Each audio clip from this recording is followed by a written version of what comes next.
Et salut, nous voilà pour une nouvelle vidéo. Donc c'est une vidéo où je vais vous montrer l'élevage de rats. Donc voilà, j'ai un élevage de rats qui se trouve sur mon balcon. Donc je suis dans le sud de la France. À l'heure où je tourne la vidéo, il fait très beau dehors. Donc les rats se portent très bien. Cet hiver, ça sera couvert et chauffé par plaque. Enfin, tout est prévu. Voilà. Ou au pire, je les rentrerai là où il faut, mais pour l'instant, c'est dehors, il n'y a pas de souci. Donc, et aussi sur l'alimentation des Tilica sensoides, j'avais déjà fait une vidéo là-dessus. Je préfère coupler avec cette vidéo, faire quelque chose d'une meilleure qualité, vous montrer un peu une recette comme ça parmi tant d'autres pour l'alimentation des Tilica sensoides. Voilà. Donc on y va. Donc il faut de l'endive. Là j'ai pris un œuf. C'est comme je vous ai dit, c'est une recette parmi tant d'autres. Là on va faire qu'une seule recette. Une carotte, un kiwi, du blanc de dinde. Voilà. Persil. Oui, oui, oui, merci. Du persil et de la salade. Voilà. Assurez-vous que c'est de la végétation. Assurez-vous que ça soit pas avec des pesticides, essayez de la nettoyer le plus possible avant, faites pas n'importe quoi avec la végétation. J'ai déjà entendu dire, oui, il y a vraiment des gens qui ont fait crever des animaux comme ça, donc des lézards aussi, en prenant de la végétation dehors dans des endroits qui pensaient être bons, mais qui a eu des pesticides ou des traitements, quoi.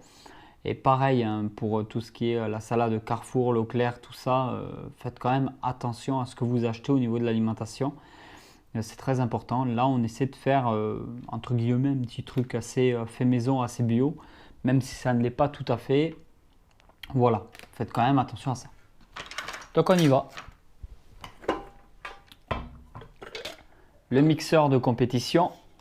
C'est pourri, mais bon. Ça, on le laisse.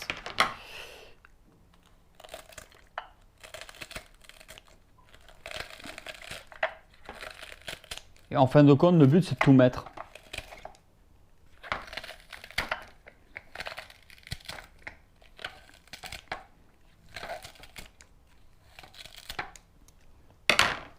Voilà. Voilà, l'œuf. L'œuf entier avec la coquille. Ça fera du calcium en plus.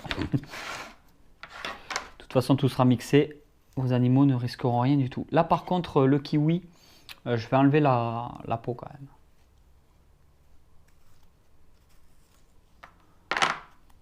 On va faire ça pour le kiwi. Je sais pas si ça va... Ça, c'est encore plus pourri de l'éplucher avec ça.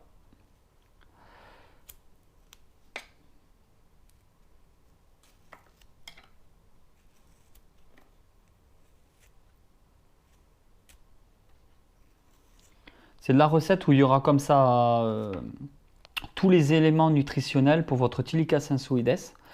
En fait, ça vous permet en fait d'avoir un régime alimentaire très équilibré. Moi, personnellement, je ne donne pas de pâté pour chat ou pâté pour chien au Tilica sensoides comme certains font. Vous pouvez, mais je déconseille de le faire régulièrement ou en permanence. Moi, je préfère partir sur l'alimentation fait maison, où il y a un peu de tout.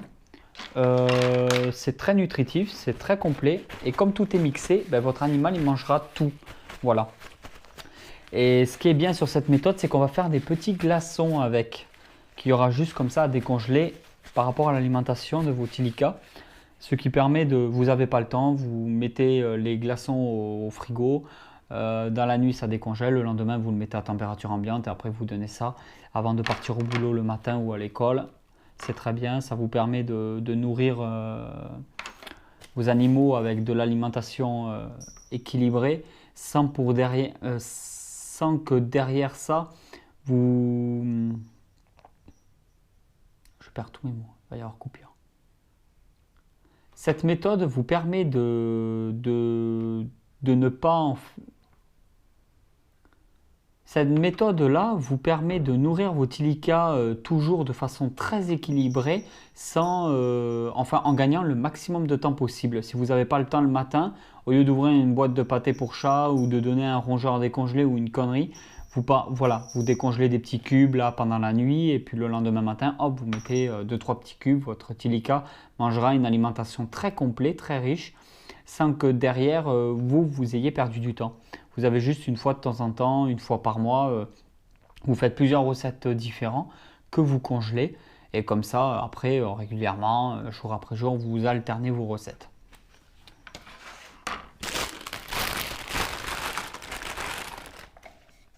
La salade.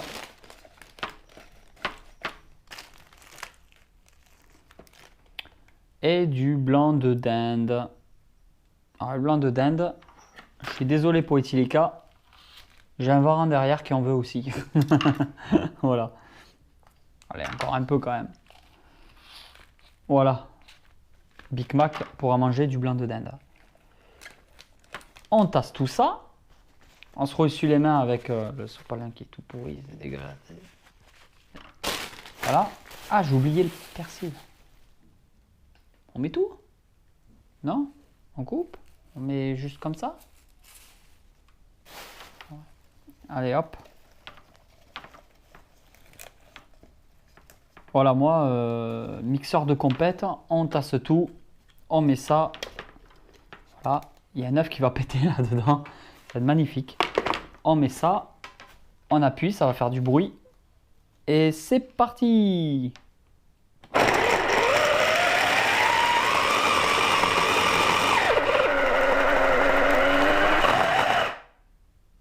Ça a bugué, hein. J'ai enlevé les doigts, ça continuait.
Je sais pas si ça va être bon. Et regardons ensemble ce qui se trouve à l'intérieur. Tada! Ouais, ça a l'air nickel. Et voilà, dedans vous avez vraiment l'intégralité d'un repas. Voilà, c'est un repas vraiment équilibré. Il y a de la viande, des légumes, des fruits, il y a tout ce que vous voulez. Après, vous faites plusieurs recettes. C'est juste un exemple de recette. Les Tilikas sensoides mangent pratiquement tout, c'est vraiment des poubelles, c'est omnivore. Là, ça permet en fin de compte de donner de la nourriture, mais derrière, ça les pousse, ils sont obligés à manger de tout. Ils ont tendance en fait à essayer de trier un peu dans la coupelle pour manger ce qui leur intéresse et pas le reste. Là, ils n'ont pas le choix, ils mangent tout. Comme ça fait des compléments, c'est un peu comme si on faisait des petits pots pour les bébés. Et c'est vrai que ça leur permet de manger obligatoirement quelque chose d'équilibré. Et c'est pour ça que j'ai deux Tilikas sensoides. Donc j'ai un Tilika sensoides et un Tilika sensoides intermédiaire. Et c'est vrai que les deux, personne ne pourra me le reprocher. Ils sont hyper bien lignés. Ils ne sont pas minces, ils ne sont pas gros. Ils sont vraiment parfaits. Ils sont en très bonne santé. Et c'est vrai que j'ai toujours fait une alimentation très, très variée avec cette méthode-là, ce qui me permet d'avoir des animaux qui ont une très bonne croissance, qui se développent très bien et qui ont tous les besoins nutritionnels voilà, adaptés. On leur donne jamais que des... Voilà, déjà, il n'y a jamais de rongeurs, il n'y a jamais de pâté pour chat. La pâté pour chat, vous pouvez quand même, mais voilà, je le conseille pas. C'est vrai que c'est pas ce qu'il faudrait leur donner. Et c'est vrai que leur donner ça tous les jours, là, par contre, je suis totalement contre. Là, on part sur une alimentation vraiment parfaite, il faut dire la vérité. Et derrière ça, ça leur permet de manger voilà, tous les 2 jours, tous les 3 jours, quelques cubes. Ensuite, si vous voyez qu'il devient un peu trop fin, vous augmentez les rations. Si vous voyez qu'il devient un peu trop gros, vous diminuez les rations. Et puis c'est tout, voilà, il n'y a rien de compliqué là-dedans. C'est vrai que c'est des méthodes approuvées par Snake Reptile. Maintenant, il faut remplir des cubes à glaçons. Et on se retrouve tout à l'heure. Donc une fois que c'est fini, voilà à quoi ça ressemble. Donc je l'ai fait dans des cubes à glaçons plastiques, quoi. Après, le but c'est de bien nettoyer les rebords, hein, comme vous pouvez voir, pour pas trop galérer une fois que vous allez les congeler pour enlever les cubes. Donc voilà, vous avez de la nourriture. Donc après, vous en faites le maximum possible de plusieurs recettes différentes, avec toujours au moins une viande, un fruit et quelques légumes. Ensuite, ce que je vous conseille de faire, c'est prendre toujours par contre de la viande crue et de prendre toujours les œufs pareil, les œufs crus. Parce que comme ça, sur les œufs, vous gardez le maximum de protéines que si vous passez l'œuf d'abord au micro-ondes ou quoi, c'est vrai que c'est moins bien. Et là, vous voyez bien que même l'œuf avec la coquille cassée, vous voyez bien qu'en fin de compte, ça fait vraiment de la poudre, du petit grain de coquille d'œuf. Ce qui fait que pour votre animal, il n'y a vraiment aucun risque. Hein. Surtout quand on le voit péter de coquilles d'escargot, il n'y a vraiment aucun risque. Ça vous permet voilà, d'avoir du stock au congélateur en alimentation pour Thylica sensoides et tout ce qui est sous-espèce de Thylica sensoides de toute façon. Voilà, moi je vous conseille d'adopter cette forme-là de voilà, ce système-là. Ensuite, ce qui est bien, c'est que vous pouvez peut-être le faire pour d'autres animaux, pour, je ne sais pas, hein, je dis peut-être une bêtise, mais par exemple pour les pogonas. Si vous avez des idées de recettes, si vous avez des idées pour appliquer cette technique sur des reptiles que je ne parle pas forcément dans les vidéos, merci de les marquer en commentaire. Si vous aussi, vous avez des idées pour gagner du temps et pouvoir conserver l'alimentation, vous pouvez aussi le marquer dans les commentaires. Et puis voilà, hein. On va passer à l'élevage de rongeurs. Bon, voilà pour l'élevage. Donc là, bon, je mets des croquettes, croquettes pour chiens. Hein. C'est voilà, c'est croquettes 1,60 € à Carrefour, les 2 kilos. Donc c'est vraiment ce qu'il y a de moins cher. Mais bon, les gens, il y en a certains que, comme je l'avais dit dans une ancienne vidéo, qui met bien ça pour des chiens ou des chats. Donc pour des rats, hein, ça va très bien. Voilà. D'ailleurs, j'ai des portées de malade. Putain, c'est un truc de fou. Je vais vous montrer un peu là. Ah, il y en a 18. Oui, 18 ou 19. Donc je mets des pierres, hein, comme vous avez vu, je mets des pierres dessus en fait. Ça évite qu'il y ait des fuites hein, au niveau du grillage. Donc c'est des boîtes, c'est pas top, hein, mais je trouve que c'est mieux avec du grillage par-dessus. Comme ça, il n'y a pas du tout de condensation. Tout se passe très bien. Voilà, là par exemple, on peut voir qu'il y en a vraiment un petit paquet. Donc ça, c'est la maman. Hein. Voilà, la maman. Donc l'eau a changé tout le temps en fait. Hein. Parce que forcément, l'eau, elle se crade vite. Je ne mets pas de biberon. Je fais comme ça, une petite coupelle d'eau. Et là, on peut voir qu'il y a un sacré paquet de bébés. Donc ça déchire. Voilà comment ça se passe au niveau de la cage. Dans cette cage-là, nous avons de la mastomise. Je ne sais pas si vous allez bien voir. Donc en fait, la mastomise, ce sont des souris africaines. Voilà. Donc en fait, c'est idéal pour les pitons Rhésus qui ne veulent pas manger. Parce que ça se rapproche au plus de ce que les pitons Rhésus peuvent trouver dans la nature pour se nourrir en milieu naturel. Donc c'est un peu les proies de prédilection. Sauf que le problème, c'est que quand on commence à donner de la mastomise aux pitons Rhésus, généralement, ils ne veulent plus manger rien d'autre. Donc les mastomises, c'est quand même très prolifique quand ça veut bien faire des petits et que ça les bouffe pas. Généralement, ça fait quand même des grosses portées. Donc voilà, c'est quand même une espèce aussi agressive que je conseille de donner décongelé et non vivant.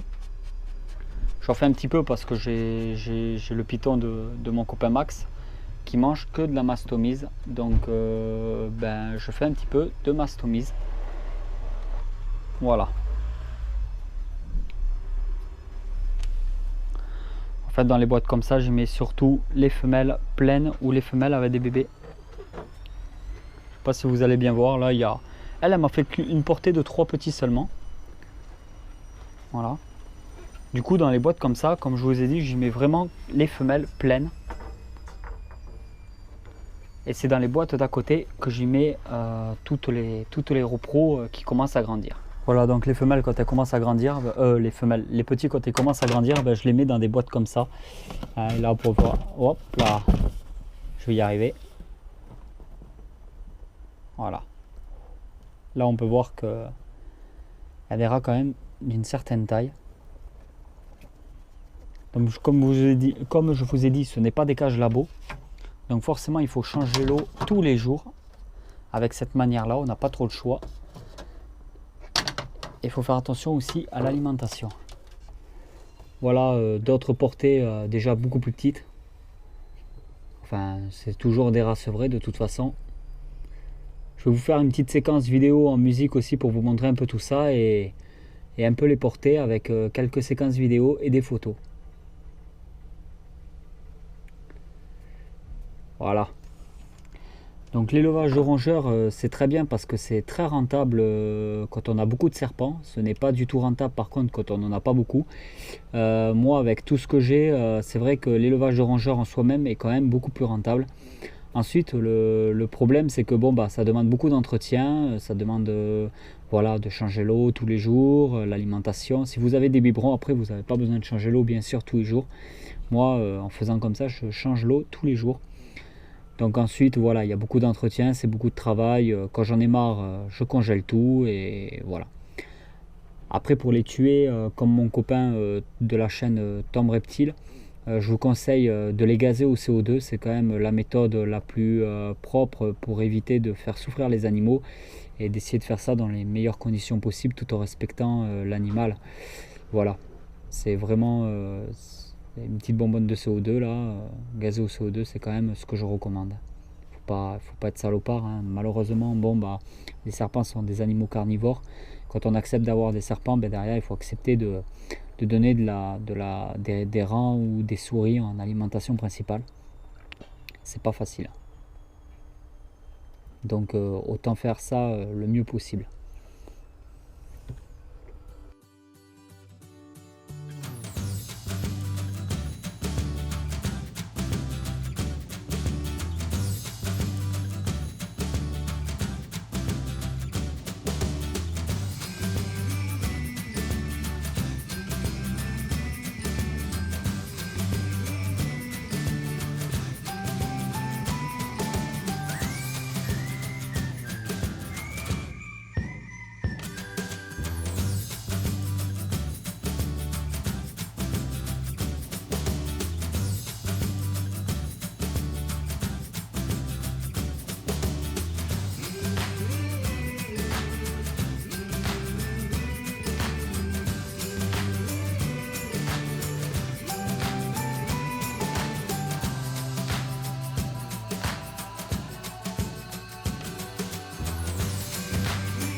Ah, tu veux pas filmer?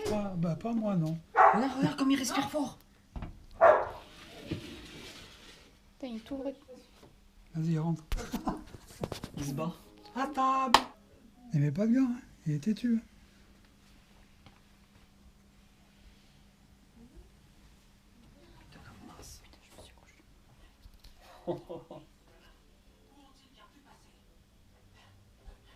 Putain, ça pèse.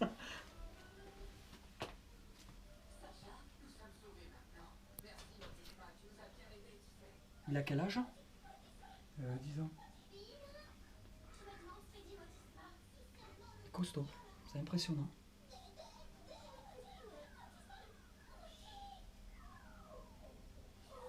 Oh, j'en veux un, Céline. Non, non.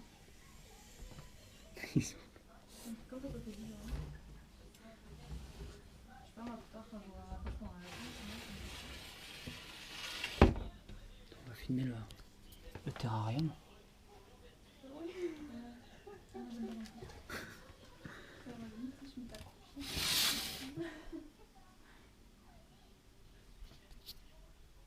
Ah, par contre, je vais pas trop faire le con comme ça. Non, là, ça va.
Voilà, j'espère que cette vidéo vous a plu. N'oubliez pas de mettre le petit pouce bleu, ce qui est pour moi très important. Pour vous, c'est juste un petit geste, c'est rien du tout, ça vous prend que quelques secondes. Bon, bien sûr, il faut avoir d'abord un compte Google, pouvoir vous inscrire sur Google. Pour ceux qui ne le font pas, c'est vrai que c'est plus délicat. Pour tous ceux qui ont le compte Google, vous pouvez mettre votre petit pouce bleu. Si vous avez des questions, si vous avez des idées de vidéos, si vous voulez partager votre ressenti, vous pouvez toujours mettre un commentaire en bas dans la description. N'oubliez pas aussi que dans la description, je marque souvent des liens par rapport à des chaînes YouTube, par rapport à d'autres vidéos, par rapport à d'autres chaînes YouTube. Donc vous pouvez toujours jeter un petit coup d'œil dans la description de la vidéo. Je vous dis à bientôt pour une nouvelle vidéo, donc vendredi pour 20 h. Et n'oubliez pas de vous abonner si ce n'est pas déjà fait. Voilà, à vendredi prochain pour une nouvelle vidéo. Ciao, ciao!